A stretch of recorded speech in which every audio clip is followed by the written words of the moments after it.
നടൻ കലാഭവൻ മണിയുടെ മരണവുമായി ബന്ധപ്പെട്ടുള്ള വിവാദങ്ങളിൽ അകപ്പെട്ട നടനാണ് ജാഫർ ഇടുക്കി. മണിയുടെ മരണത്തിൽ ജാഫർ ഇടുക്കിക്കെതിരെയും അന്വേഷണം നടന്നിരുന്നു. എന്നാൽ പിന്നീട് കുറ്റക്കാരല്ലെന്ന് കണ്ട് ജാഫർ ഇടുക്കിയെ ഒപ്പമുണ്ടായിരുന്നവരെയും വെറുതെ വിടുകയായിരുന്നു.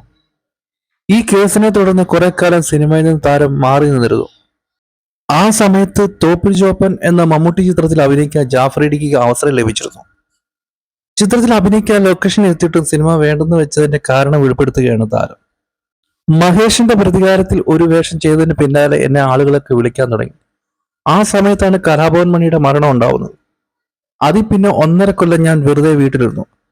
ആ സംഭവത്തിൽ നിൽക്കുമ്പോൾ സ്വർണ്ണക്കടുവ എന്ന് പറഞ്ഞ സിനിമയിൽ വിളിക്കാൻ ആളുകൾ വന്നു. എന്റെ വീടിന്റെ അടുത്തായിരുന്നു ലൊക്കേഷൻ. പക്ഷേ ഞാൻ പോയില്ല. വീട്ടിൽ അരിയൊക്കെ തീർന്നു എന്ന് ഭാര്യ പറഞ്ഞപ്പോഴാണ് തോപ്പിൽ ചോപ്പൻ സിനിമയിൽ അഭിനയിക്കാൻ പോയത്. മേക്കപ്പ് ഒക്കെ ചെയ്ത ശേഷം ലൊക്കേഷനിൽ ഇരിക്കുകയാണ്. ഞാൻ മാറിയിരിക്കുകയാണ്. എന്നോട് മിണ്ടണോ വേണ്ടോ എന്ന സംശയത്തിനാണ് ആളുകൾ. എല്ലാവരുടെയും നോട്ടത്തിൽ എനിക്ക് എന്തൊക്കെയോ തോന്നുന്നു. അപ്പോഴാണ് ഒരു കാർ വന്ന് നിൽക്കുന്നത്. ആരാണെന്ന് നോക്കിയപ്പോൾ രഞ്ജി പണിക്കർ സാർ ഇറങ്ങി വരുന്നു. നിന്നെ കൊല്ലാതെ ബുദ്ധിമുട്ടിച്ചു അല്ലടാ എന്ന് രഞ്ജി പണിക്കർ സാർ അടുത്ത് വന്ന് ചോദിച്ചു. അതായത് ഈ കാര്യം എടുത്തിട്ടു. പുള്ളി എന്നോട് സ്നേഹമായിട്ടാണ് ചോദിച്ചത്. എനിക്ക് വിറകയറി വല്ലാതെ ആയിപ്പോയി. ആ സമയം വല്ലാതെ ഒച്ചപ്പാട് കേൾക്കാൻ തുടങ്ങി. കാഞ്ഞാറിന്റെ അക്കരെ വലിയ ശബ്ദം. എല്ലാവരും അങ്ങോട്ട് നോക്കുന്നു. അക്കരെ നിന്ന് ഒരു വണ്ടി വരുന്നുണ്ട്. മമ്മൂക്കയുടെ കാരവാനാണ് ആദ്യം വന്നത്. ആ ലൊക്കേഷനാണ് ആ കാരവാൻ വന്നതിന്റെ ബഹളമായിരുന്നു. ആ സമയത്തുണ്ടായ ബഹളം എനിക്ക് ബുദ്ധിമുട്ടുണ്ടാക്കി. അഷ്റഫ് ബ്ലാക്കിന്റെ സിനിമയിലാണ് കലാഭവൻ മണി അവസാനമായി അഭിനയിച്ചത്. അവിടെ കാരവാനിൽ മണി എന്നെ കയറ്റിയിട്ടുണ്ടായിരുന്നുള്ളൂ. അന്നൊന്നും നമുക്ക് കാരവാൻ ഉണ്ടായിരുന്നില്ല. മണിക്ക് സ്വന്തമായി ഒരെണ്ണമുണ്ട്.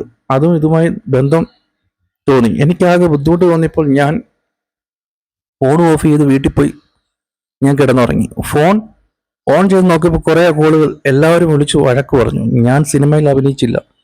അങ്ങനെ ആ 2 പടവും വേണ്ടെന്ന് വെച്ചിരിക്കുമ്പോഴാണ് ദൈവത്തിന് തുല്യമായ നാദൃശയുടെ കോൾ വരുന്നത്. കട്ടപ്പനയിലെ ഹൃതിക് റോഷൻ എന്ന സിനിമയിലേക്ക് അതിൽ അഭിനയിച്ച ശേഷം എനിക്ക് വെറുതെ ഇരിക്കേണ്ടി വന്നിട്ടില്ല. ജാഫർ ഇടുക്കി പറക്കും. ജാഫർ ഇടുക്കിയെ മാത്രമല്ല അന്ന് ആളുകൾ സംശയിച്ചത്. ഇന്ന് ഒരുപാട് സിനിമയിലൊക്കെ അഭിനയിച്ച് പോപ്പുലറായി മാറിയ നമ്മുടെ സാബു മോനെ, അതായത് അന്ന് തരികട സാബു, ഇന്നൊരുപാട് ചിത്രങ്ങളിലൊക്കെ അദ്ദേഹം അഭിനയിച്ചിട്ടുണ്ട്. കുറച്ചുകൂടെ ജനപ്രിയനായിരുന്നു. അദ്ദേഹത്തെ ആളുകൾ സംശയിച്ചിരുന്നു.